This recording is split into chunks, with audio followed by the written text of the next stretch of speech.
Salut les gars. Le film s'ouvre sur une scène de tension. Christine et Grimbaud courent à travers un vaste champ, se hâtant vers la maison d'un homme dont l'épouse, Anne, est en plein travail. Christine, sage-femme expérimentée, prend immédiatement les choses en main dès leur arrivée. Tandis qu'elle aide Anne à accoucher, elle demande à sa fille aînée, Coty, perdue et confuse, de lui prêter main forte. Peu après, une petite fille vient au monde. Le lendemain matin, alors que Christine se prépare à repartir, Grimbaud réprimande sa fille pour être restée là. En réponse, Christine lance une remarque piquante. Coty aurait été normale si elle avait vu le jour avec l'aide d'une sage-femme. Christine rentre ensuite dans sa maison familiale, où elle est accueillie par sa sœur Maria enceinte, elle aussi. Peu après, le mari de Maria, Jacob, arrive accompagné de leur père. Tous deux sont surpris par le retour inattendu de Christine. Pendant ce temps, ailleurs, le commandant Hans lutte contre l'insomnie. Des cauchemars sur la mort de leur roi le hantent sans relâche.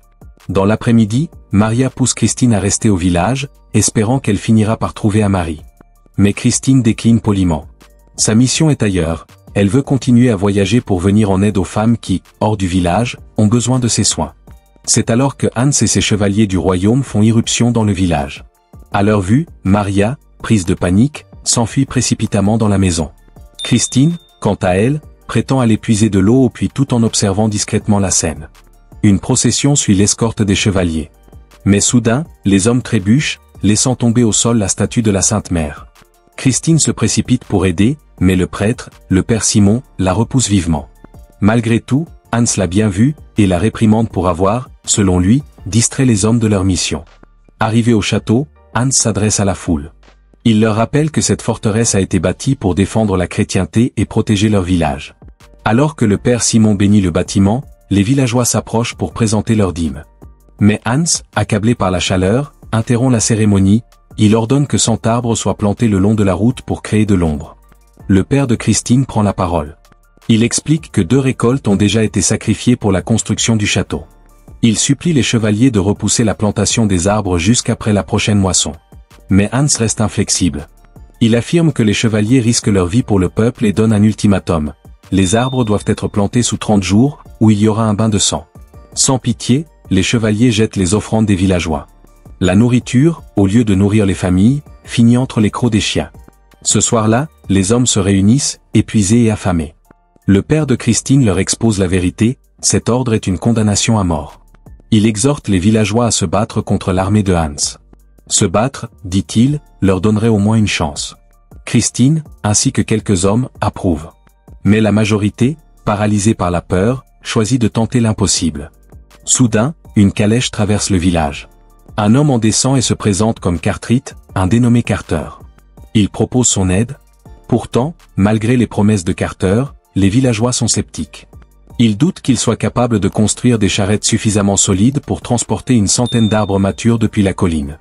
Carter, imperturbable, affirme qu'il peut accomplir la tâche, du moment qu'il est payé à sa juste valeur. Christine, attentive, l'écoute parler. Un détail la trouble, il y a quelque chose d'étrangement creux dans sa voix, comme un écho artificiel. À proximité, Grimbaud se moque ouvertement du véhicule de Carter, déclenchant les rires des autres villageois. Loin de se vexer, Carter rit avec eux, jusqu'à ce qu'il pose une question inattendue, « Est-ce que vous riez aussi de la fille confuse de Grimbaud ?» Un silence pesant s'installe. Les rires cessent net. Tous le fixent, interdit. Comment c'est-il pour Coty ? Aucun d'eux ne comprend. Brisant le malaise, Carter annonce qu'il leur laisse 3 jours pour réfléchir à sa proposition. Puis il s'en va. Cette nuit-là, Christine retrouve son père assis, le visage assombri par l'inquiétude. Le regard perdu, il pense à leur village, à tout ce qu'il risque de perdre. Il compare le courage de Christine à celui de sa mère, une femme forte. Mais à ses yeux, ce courage est vain. Les chevaliers ne se satisferont jamais de tes efforts, dit-il avec amertume. Il la supplie de quitter le village, de fuir avant qu'il ne soit trop tard. Christine, le cœur serré, refuse de partir. Elle choisit de rester, de défendre les siens. Elle tente de changer de sujet et lui demande des nouvelles de sa mère. Son père, la voix grave, lui rappelle que sa mère est morte en lui donnant naissance. Une douleur ancienne, jamais refermée. À l'aube, les hommes du village, résignés, commencent les travaux sur la colline. Leur mission, arracher les arbres enracinés dans la terre dure. Mais dès la première tentative, les choses tournent mal. Une poulie cède sous la pression, se détache brusquement, et s'écrase sur le père de Christine. Il meurt sur le coup. En plein deuil, Christine rassemble sa famille. D'une voix ferme, elle leur conseille de réparer ce qui est brisé et de continuer à avancer. Malgré la douleur, elle veut garder espoir. Au même moment, le père Simon confronte Hans. Il lui reproche d'avoir laissé les villageois livrés à eux-mêmes alors qu'ils viennent de perdre leur chef. Il le supplie de retirer son ordre insensé. Hans refuse, froidement. Le prêtre, indigné, l'accuse d'avoir construit ce château non pour la protection du village, mais pour flatter son propre ego. Hans ne nie rien. Il parle avec fierté de sa vision, une route bordée d'une centaine d'arbres, menant au château, un symbole éternel de sa grandeur. Le père Simon, grave, lui rétorque que toute cette vanité s'effacera le jour où autre chose prendra possession de son âme. 3 jours plus tard, les hommes s'épuisent à transporter les arbres depuis la colline. Le travail est exténuant, le terrain traître. C'est alors que Victor, le bras droit de Hans, surgit à cheval. Sans un mot, il commence à fouetter les hommes, les accusant d'être lents et incompétents. Christine s'interpose, criant qu'ils font de leur mieux. Victor la saisit brutalement par le bras, puis la relâche, la fusillant du regard. Il les somme de continuer et s'en va. Plus tard, Jacob se plaint à voix haute, ils auraient dû accepter l'offre de Carter. Grimbaud, méfiant, pense toujours que cet homme n'est pas net, mais il reconnaît à contre-cœur que Carter aurait pu les aider. Ce soir-là, poussé par l'urgence, Christine grimpe seule la colline et retrouve Carter. L'homme, calme, l'accueille en lui présentant ses condoléances. Puis il déclare, d'une voix douce mais pénétrante, que son père avait tort, Christine n'a pas tué sa mère. C'est la sage-femme de l'époque qui n'a pas su reconnaître qu'elle portait des jumeaux. Christine, bouleversée, murmure que si elle avait été là, sa mère aurait survécu. Parfois, avoue-t-elle, elle aurait préféré mourir à sa place. Mais Carter l'interrompt, c'est précisément ce sacrifice qui donne un sens à sa vie. Elle est née pour sauver les autres. Mais alors qu'il parle, une vérité sinistre s'impose à elle. Tout ce qu'il sait, sa voix, son regard. Christine comprend. Carter n'est pas un homme. Il est le diable. Et il veut quelque chose en échange de son aide, un enfant non crié. Un bébé mort-né. Carter ne le nie pas. Il propose même de livrer et planter lui-même 20 arbres d'ici le lendemain. Désespérée, Christine accepte. Il exige un baiser pour sceller le pacte. Christine, dégoûtée, évite ses lèvres. Il embrasse alors doucement sa joue. Et disparaît. Le lendemain matin, Christine se réveille seule dans un champ. Tout semble flou. Elle se précipite chez elle, troublée. Maria l'interroge, mais Christine élude. Sa vision est plus nette que jamais, son corps enfiévré. Elle sourit, rassurante, tout ira bien. Elle décide d'apporter de la nourriture aux hommes sur la colline et rappelle à Maria de parler à Jacob de sa grossesse.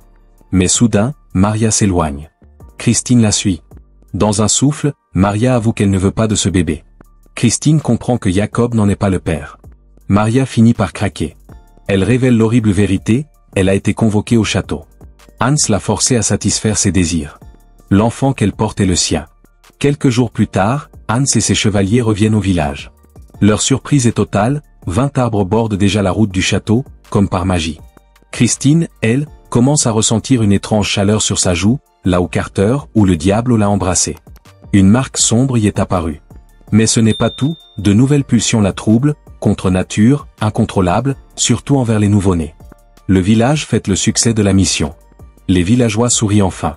Mais Christine, elle, reste silencieuse. Méfiante. Elle sent que quelque chose en elle change. Finalement, n'y tenant plus, elle se rend auprès du père Simon pour se confesser. Et ces révélations le glacent d'horreur. Le père Simon, terrifié par la tournure des événements, refuse d'aider Christine. Il la met en garde, le diable réclamera un enfant non baptisé. Il lui interdit même l'accès à l'église, déclarant qu'elle est souillée. Christine, dévastée, tente d'alerter les villageois. Mais ces mises en garde tombent dans l'indifférence. Peu après, on la chasse du village.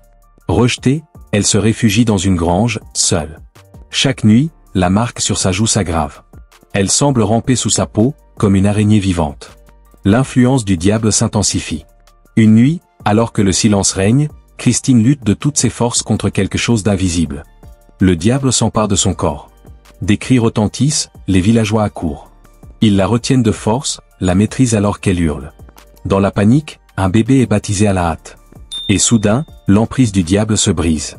Christine se réveille le lendemain, vidée mais lucide. Elle croit être libérée. Pourtant, des signes troublants persistent, le lait devient sang. Des araignées noires infestent le village. Le bétail meurt, les paysans paniquent. La peur s'installe. Hans, furieux, réalise la vérité, la magnifique route bordée d'arbres est l'œuvre du diable. Il explose de rage et menace les villageois, les accusant de trahison. Pendant ce temps, le père Simon organise une messe. Christine, rongée par la culpabilité, tente de retrouver le diable. Elle s'enfonce dans la forêt, l'appelle, le supplie. Elle lui offre même son âme, mais il ne répond pas. Il l'ignore. La nuit venue, elle revient au village et supplie les hommes d'agir, brûler la route, tuer les chevaliers pour briser le pacte. Mais au lieu de l'écouter, ils la blâment. Pour eux, elle seule a attiré la malédiction. Aveuglée par la peur, ils la prennent en chasse. Christine s'enfuit dans les bois, seule, pour chasser comme une bête.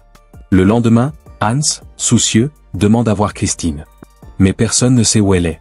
Jacob, suspicieux, confronte Maria. Elle avoue froidement qu'il voulait conclure l'affaire, eux aussi. Fou de rage, Jacob la saisit par les cheveux, prétendant vouloir protéger leur famille. Maria, en larmes, le repousse. Puis, dans un cri de vérité, elle lui lance « Cet enfant n'est pas le tien ». La colère de Jacob explose. Il la frappe, exige le nom du père. Mais Maria, farouche, lui crache au visage. Plus tard, dans une grange abandonnée au cœur de la forêt, Maria retrouve Christine. Cette dernière, inquiète, remarque ses bleus. Elle craint que sa sœur ait été battue pour la trahir. Mais Maria la rassure, elle ne révélera rien. Jamais. Puis, dans un souffle, elle confie avoir changé d'avis sur l'enfant qu'elle porte. Elle s'y est attachée. Mais bientôt, Jacob et ses compagnons surgissent de l'ombre. Ils capturent Christine alors que Maria hurle, impuissante. Emmenée de force, Christine est enchaînée dans le donjon du château. Hans l'Y attend, le regard noir. Il la questionne avec insistance sur les araignées, sur la manière dont les arbres ont été transportés. Christine, affaiblie, avoue ne rien savoir. Mais Hans, obsédé, exige que le diable parle à travers elle. Alors, une voix démoniaque sort de la gorge de Christine. Elle accuse Hans, c'est lui qui a amené le diable dans le village. Hans recule, frappé par la vérité. Troublé, il envisage alors de sacrifier un enfant pour se débarrasser du démon. Mais Christine l'arrête, le prochain enfant à naître est le sien, et celui de Maria. Le doute s'installe dans l'esprit de Hans. Hanté, il quitte le donjon, laissant Christine reprendre ses esprits. Plus tard, il retrouve Victor et les autres. Sans état d'âme, il ordonne l'exécution de Christine. Mais le père Simon s'interpose. Il affirme que tuer Christine n'y changera rien. Il propose un autre chemin, un rituel de rédemption. Le lendemain, Christine est contrainte de porter une lourde pierre jusqu'à la statue de la Sainte Mère, au sommet de la colline. Elle chancelle, tombe, se relève. Les hommes la battent, les femmes la couvrent de boue. Et pourtant, elle avance. Maria l'encourage à chaque pas. Finalement, Christine atteint la statue. Le silence tombe sur la foule. Le soleil perce les nuages et l'enveloppe de lumière. Le père Simon s'approche et la bénit, ému. Même Hans, stupéfait, s'avance. Il essuie la boue de son visage, murmure que ce qu'elle a fait est un miracle. Mais alors qu'il retourne vers son cheval, une vision d'horreur l'attend. Son cheval est couvert d'araignées. L'animal s'affole, le projette violemment au sol et s'enfuit. Humilié, Hans perd tout sang-froid. Il hurle que les villageois ne méritent pas d'être sauvés. Il tue un homme sous ses yeux, monte sur le cheval de Conrad et s'enfuit vers son château. Le soir venu, Maria veille sur sa sœur, pansant ses plaies. Elle lui propose de rester là, de se reposer. Elle, dit-elle, ira s'occuper de son mari. À l'insu de Maria, les hommes du village prennent une décision terrible. La vie d'un seul enfant ne vaut pas celle de tout un village. Jacob, froid et calculateur, propose alors de sacrifier sa propre femme à la place. Le lendemain, Maria découvre sa sœur dans la grange, une corde au cou, prête à se pendre. Elle s'élance, prend une hache et parvient à la sauver à temps. Christine, bouleversée, s'inquiète pour l'enfant de Maria. Pour lui donner du courage, Maria lui confie le chapelet de leur mère. Mais soudain, une douleur vive traverse son ventre, elle est en train d'accoucher. Cette nuit-là, Christine l'aide tant bien que mal, mais le mal reprend le dessus. Possédée, elle tente d'arracher l'enfant. Maria n'a d'autre choix que de frapper sa sœur à la tête pour la maîtriser. Pendant ce temps, le père Simon implore le pardon de Dieu, il a pris la décision de fuir le village pour sauver sa propre vie. Seule, Maria donne finalement naissance à son bébé. Mais à peine l'a-t-elle dans les bras que les hommes viennent le lui arracher. Ils prétendent que l'enfant a été conçu avec un autre homme et qu'il peut donc être sacrifié. Rampant, Maria les supplie de lui rendre son fils. Alors que le prêtre s'apprête à s'enfuir, les villageois, paniqués, se rassemblent à l'église pour prier. De l'autre côté, les hommes se préparent à offrir l'enfant. Lorsqu'Hans apprend ce qu'ils font, il hésite. Il demande si c'est un garçon. Conrad confirme, persuadée que cela mettra fin à la malédiction. Chez elle, Maria secoue Christine, désespérée. Lorsque Christine se réveille, c'est la folie qui la guide. Elle étrangle Maria, exigeant de savoir où est l'enfant. Maria lui crie que Jacob l'a emmené. Christine se précipite alors à leur poursuite. Dans la forêt, les hommes avancent, le bébé en main. Le père Simon prie dans l'église. Christine les rattrape. Elle les avertit, sacrifier l'enfant n'arrêtera rien. Ce ne sera que le début. Bientôt, ils chercheront un autre innocent à offrir. Mais il est trop tard, le diable est déjà là. Distraits, les hommes laissent Christine s'approcher. Elle prend doucement le bébé. Effrayés, les amis de Jacob s'enfuient. Le diable s'adresse à Christine, lui rappelant leur accord. Il lui promet enfin la liberté. Maria arrive à son tour, mais Jacob l'empêche d'atteindre son enfant. Comme en transe, Christine pose le bébé aux pieds du diable. Il sourit, mais elle sort le chapelet de leur mère, prononce une prière et baptise l'enfant devant lui. Le diable recule. Christine s'effondre, secouée de spasmes. Le diable, furieux, s'éloigne dans l'ombre. Quand Maria se relève, Christine a disparu. À sa place, une énorme araignée noire rampe sur le sol. Elle bondit sur Jacob et le tue. À l'église, le père Simon tente de fuir mais aperçoit l'araignée géante. Il meurt à son tour tandis que la créature sème la terreur parmi les fidèles. Le lendemain, Hans et ses chevaliers découvrent un carnage, presque tous les villageois ont été massacrés. Les survivants se cachent, terrifiés. Le château est barricadé. Victor, refusant de fuir, se rend au village. Il y trouve Coty, tentant de protéger sa sœur. Leurs parents sont morts. Soudain, l'araignée surgit. Victor meurt dans l'instant. Les jours passent. L'araignée atteint le château et tue Conrad. Hans, seul survivant, craque. Il reconnaît sa culpabilité, implore la fin de sa souffrance. Pendant ce temps, Maria s'occupe de ses enfants. Elle entend une voix, Christine l'appelle à l'aide. Elle comprend alors l'horrible vérité, l'araignée est sa sœur. Touchée, Maria se souvient du trou dans le poteau, là où Christine cachait ses médicaments. Elle lui dit que c'est sa maison. L'araignée rampe à l'intérieur. Alors, Maria ferme l'ouverture, et enfonce un piquet pour la sceller. Merci d'avoir regardé. N'oubliez pas d'aimer et de vous abonner. On se retrouve dans la prochaine vidéo.